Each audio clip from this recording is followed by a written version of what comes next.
Assalamualaikum warahmatullahi wabarakatuh.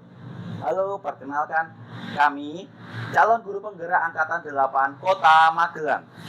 Di sini kami beranggotakan saya sendiri, Tony Nurhidayat, Dan saya Fathiana Lutfiasari, serta saya Reni Nurfianawati.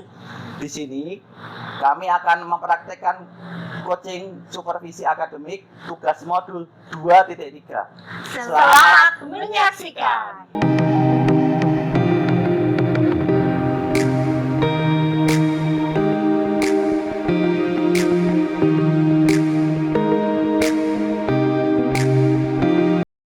Selamat siang Pak Tony. Selamat siang Bu Yana. Gini Pak, nanti itu saya mau praktek coaching sama Bu Reni. Kira-kira apa saja yang harus saya siapkan untuk praktek coaching nanti? Untuk melakukan praktek coaching Bu Yana, itu berarti Bu Yana harus tahu dulu kriteria penilaian coaching itu seperti apa. Masih ingat tidak Bu Yana? Masih Pak. Kemudian rubrik penilaian yang digunakan itu skalanya 1 sampai 4. Kriterianya meliputi mendengarkan aktif, pertanyaan berbobot, dan memberdayakan kunci. Apakah benar Pak? Nah, tepat sekali Bu Yana, memang ada 3 itu. Nah, kalau sudah Bu Yana tahu tentang kriterianya, terus bagaimana agar bisa mendapatkan nilai maksimal dari rubrik itu bagaimana Bu Yana? Untuk indikator skala 4 itu coach harus bebas dari judgement, asumsi, dan asosiasi. Kemudian dapat menangkap emosi dari coach itu sendiri.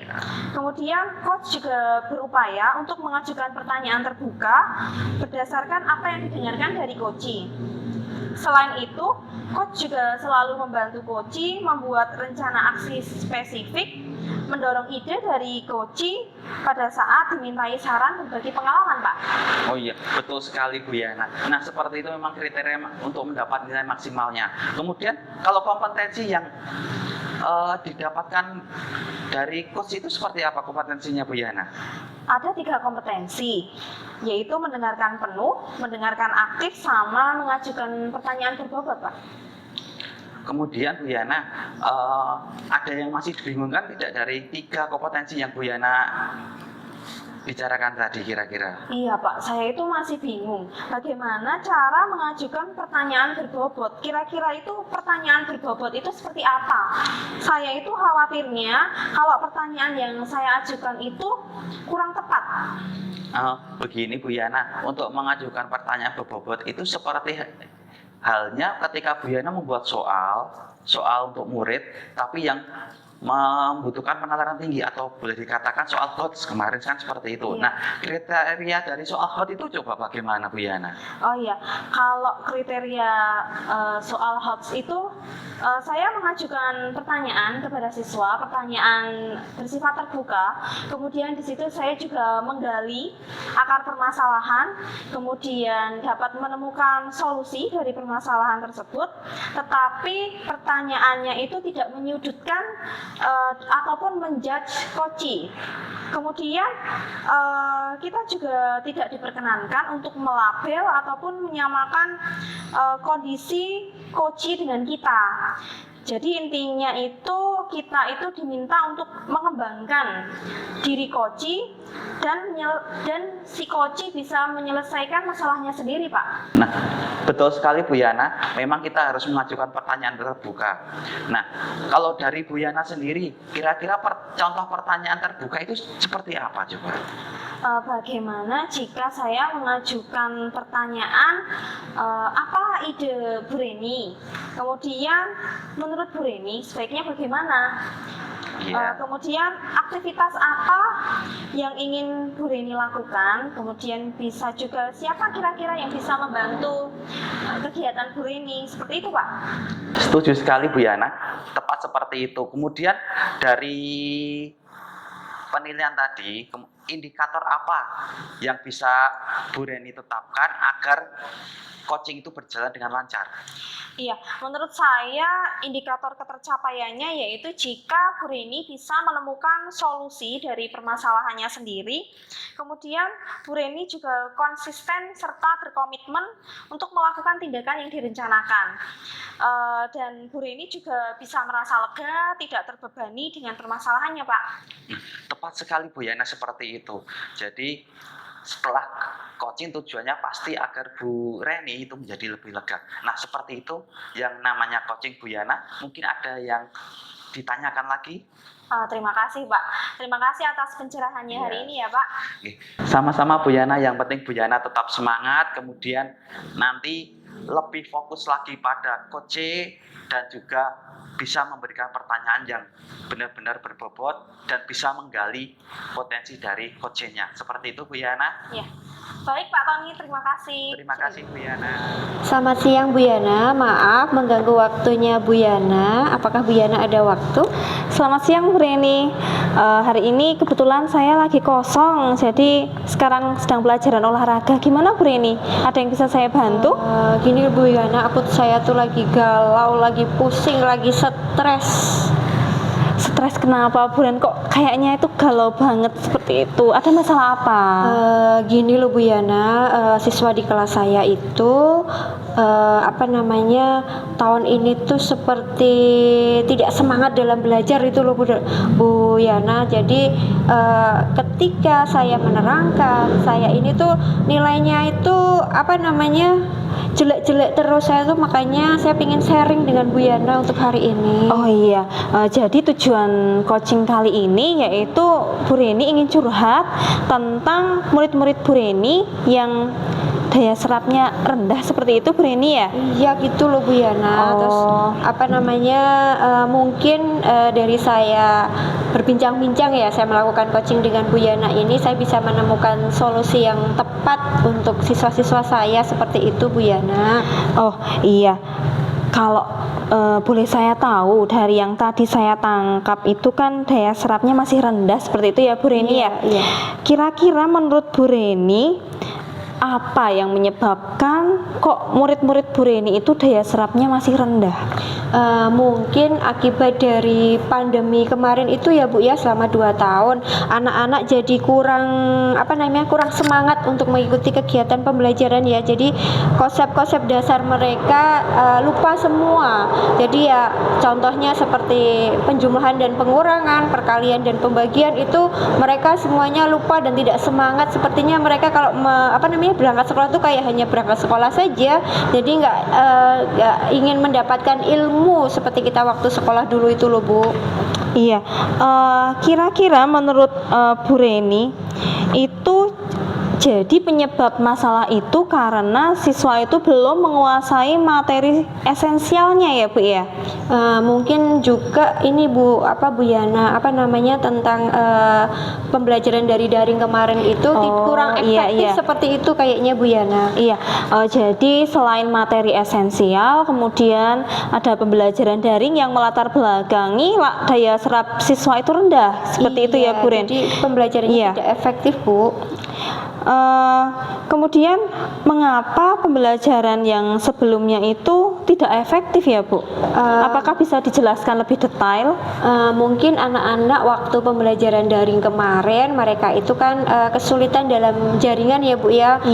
Ada juga yang mungkin HP-nya orang tua yang bekerja di bawah, jadi mereka tidak mau mengerjakan tugas. Terus misalnya ada juga yang tidak memiliki pulsa itu Bu, seperti itu. Bahkan kadang ada juga anak yang dikerjakan oleh orang tuanya seperti itu Bu.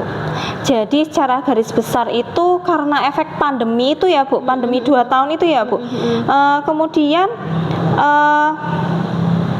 sekarang kan setelah pembelajaran tatap muka, menurut Bu Reni ada tidak penyebab lain yang mempengaruhi daya serap siswa itu masih rendah? Mungkin karena saya mengajarnya biasa-biasa saja mungkin ya Bu ya. Saya masuk kelas menyanyi, terus kemudian saya menerangkan sebentar, kemudian anak-anak mengerjakan LKS, terus habis itu mungkin saya langsung mencocokkan jawaban seperti itu mungkin ya Bu ya. Iya. Oh, seperti itu. Jadi menurut Bu Reni itu pembelajarannya masih biasa-biasa, masih standar seperti itu ya Bu Reni ya. Kemudian ada tidak kegiatan pembelajaran yang lain selain yang Bu Reni sampaikan itu? Mungkin yang pertama saya rasa dari minat belajar siswa dulu ya Bu ya. Iya. Mereka juga masih kurang. Mungkin saya akan melakukan pembelajaran yang sesuai dengan kepintaran mereka ya Bu ya. Contohnya dengan gaya belajar mereka seperti itu Bu, agar siswa itu dapat meningkat belajarnya seperti itu Bu. Mungkin seperti itu Bu. Apakah dengan menggunakan seperti model pembelajaran seperti itu Bu Ren yang lebih bervariatif, inovatif? Iya Bu, sebenarnya menggunakan model pembelajaran yang inovatif, pembelajaran yang variatif dan menggunakan media pembelajaran yang menarik, saya rasa dapat membangkitkan minat belajar siswa ya Bu ya. Oh iya. Apakah Bu Reni pernah menggunakan metode pembelajaran maupun model pembelajaran yang bervariatif sebelumnya? Pernah Bu, saya menggunakan model pembelajaran yaitu project based learning Bu. Saat itu anak-anak membuat patung dari bubur kertas Bu. Kemudian ketika Bu Reni menggunakan model pembelajaran tersebut, bagaimana tanggapan siswa, bagaimana respon siswa saat itu? Anak-anak itu merasa senang Bu, mereka antusias sekali mengerjakan proyek itu Bu. Kemudian kalau untuk keaktifan siswanya bagaimana Bu? Anak-anak tuh sangat aktif Bu, mereka berdiskusi dengan penuh semangat. Wah pasti itu menjadi pembelajaran yang berkesan ya untuk anak-anak Bu Reni. Iya Bu, benar sekali kalau itu. Bagaimana dengan penggunaan metode pembelajaran yang bervariasi di kelas? Saya menggunakan metode ceramah, diskusi, penugasan, dan praktikum saat itu Bu. Apakah semua siswa itu berperan aktif dalam pembelajaran Bu? Iya Bu, mereka membagi tugas masing-masing anggota kelompok. Mereka juga belajar bagaimana mempresentasikan dan menanggapi presentasi kelompok lain. Kemudian kalau untuk penggunaan media itu bagaimana Bu? Saya menggunakan media Canva atau video Bu. Saya juga menggunakan permainan puzzle Bu. Kemudian bagaimana sikap anak-anak dalam memanfaatkan media yang Bu Reni sampaikan tadi ketika pelaksanaan pembelajaran Bu? Oh, anak-anak sangat aktif dan senang menggunakan media pembelajaran tersebut Bu. Baik, ini sangat menarik ya Bu Reni ya.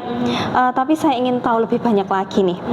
Bagaimana hasilnya, perbandingan hasilnya seperti itu Bu. Ketika Bu Reni melaksanakan pembelajaran dengan menggunakan media, model, metode yang berpusat pada siswa, apakah ada perbedaan yang sangat drastis seperti itu Bu? Ketika menggunakan metode, model dan media dengan pembelajaran yang biasa-biasa saja seperti yang Bu Reni utarakan tadi? Ya, hasilnya beda jauh lah Bu. Jika saya menggunakan model pembelajaran yang inovatif ditambah dengan menggunakan metode pelajaran yang bervariatif dan menggunakan media pembelajaran, minat belajar siswa lebih baik. Mereka sangat antusias mengikuti kegiatan pembelajaran. Materi yang dipelajari juga awet diingat siswa Bu. Hasil belajarnya juga lebih meningkat seperti itu Bu Yana.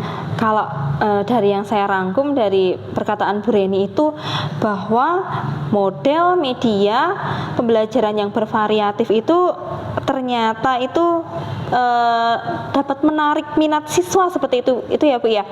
Jadi selain minat itu juga bisa menarik motivasi siswa, kemudian keaktifan siswa, kemudian hasil belajar siswa itu juga otomatis akan meningkat seperti itu ya Bu ya. Iya, Nah, iya mungkin itu yang diharapkan oleh siswa-siswa Bu Reni ya, pembelajaran yang berpusat kepada anak. Iya, betul sekali. Saya pikir benar juga Bu apa yang disampaikan sama Bu Yana. Iya. Setelah Bu Reni bercerita, curhat gitu sama saya, sharing-sharing gitu, bagaimana tentang perasaan Bu Reni sebelum dan sesudah kita curhat-curhatan, sebelum kita coaching itu Bu Reni bagaimana, setelah kita coaching bagaimana Bu Ren?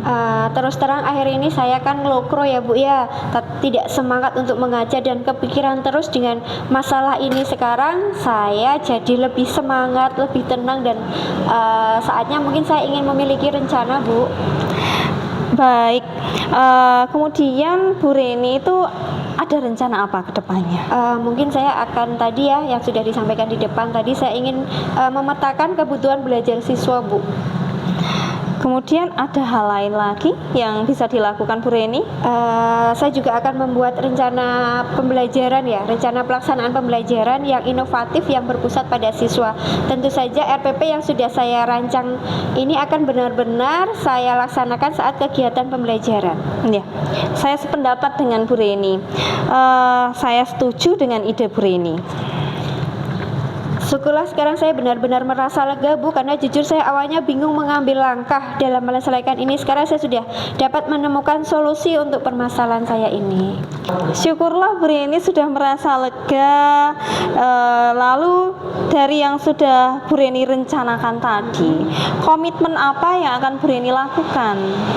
Saya mungkin ingin berkomitmen rencana saya ke depan ini agar cepat terlaksana Bu, agar anak-anak juga semangat lagi untuk minat belajarnya Bu, seperti itu.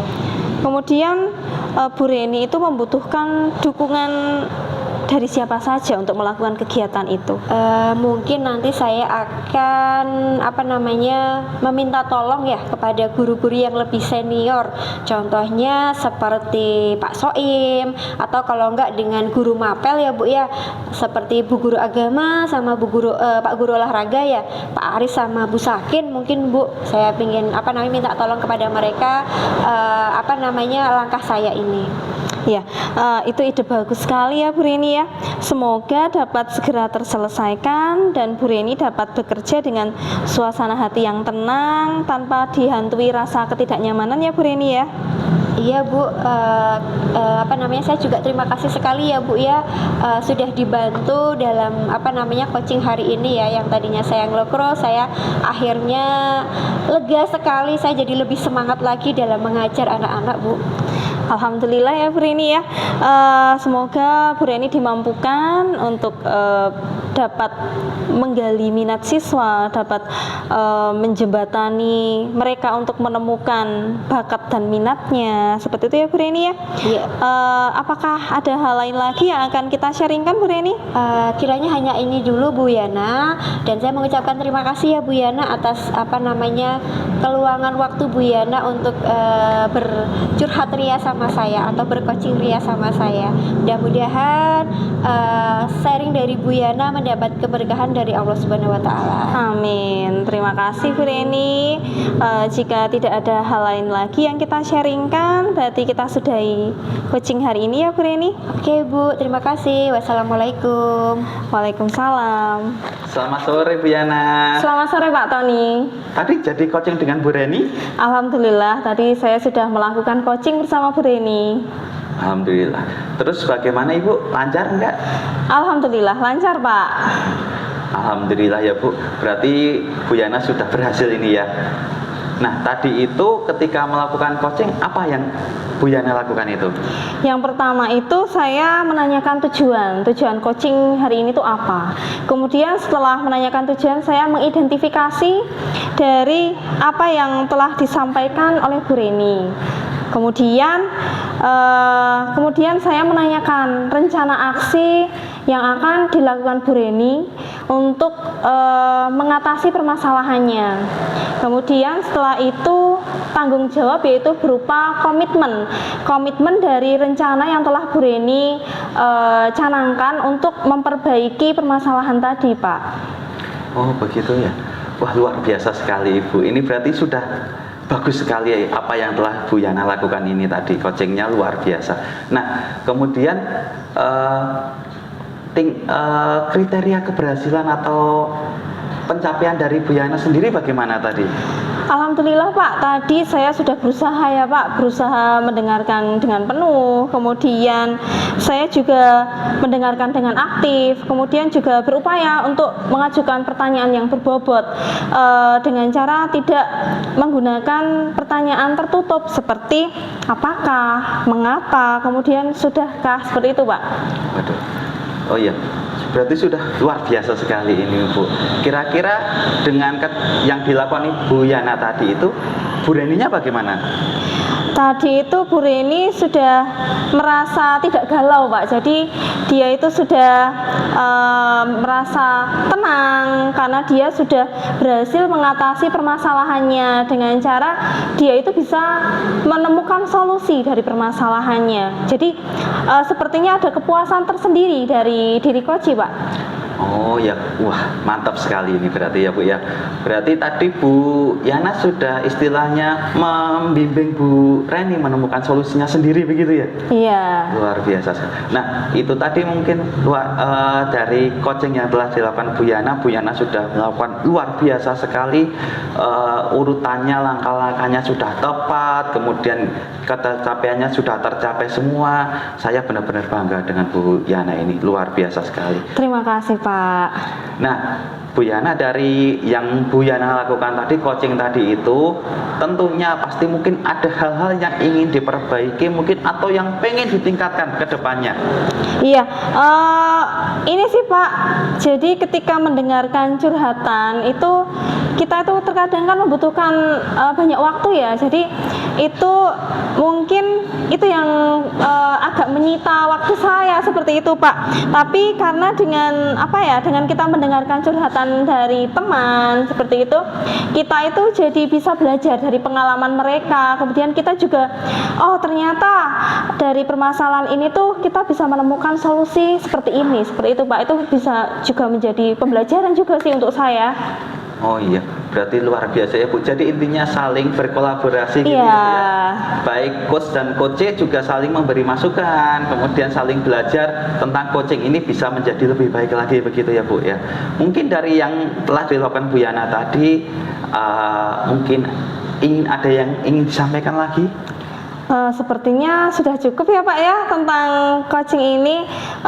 Ya saya juga masih dalam tahap belajar coaching seperti itu Pak. Jadi sekarang saya juga sudah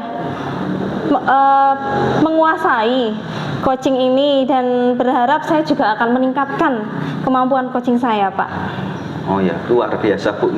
Ya intinya kita sama-sama belajar Ibu, karena yang namanya coaching ini tentu pasti butuh latihan terus ya Bu ya. Iya. Untuk menjadi lebih ahli, pasti dari Bu Yana bahkan saya sendiri juga harus latihan terus-menerus.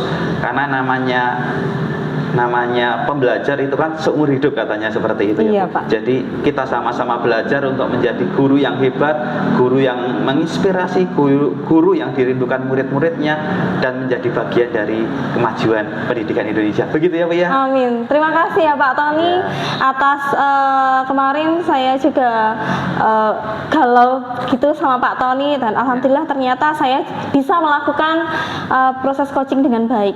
Ya pokoknya tetap semangat Bu Yana. Oh ya, mohon maaf Bu Yana, karena ini berhubung waktu sudah sore, saya mohon untuk pamit dulu. Terima kasih ya Pak Tony atas waktunya. Ya sama-sama Bu Yana, tetap semangat pokoknya. Assalamualaikum warahmatullahi wabarakatuh. Waalaikumsalam warahmatullahi wabarakatuh. Demikian tadi praktek coaching supervisi akademik tugas modul 2.3. Semoga memberi manfaat untuk kita semua. CGP Angkatan 8 bergerak, menggerakkan.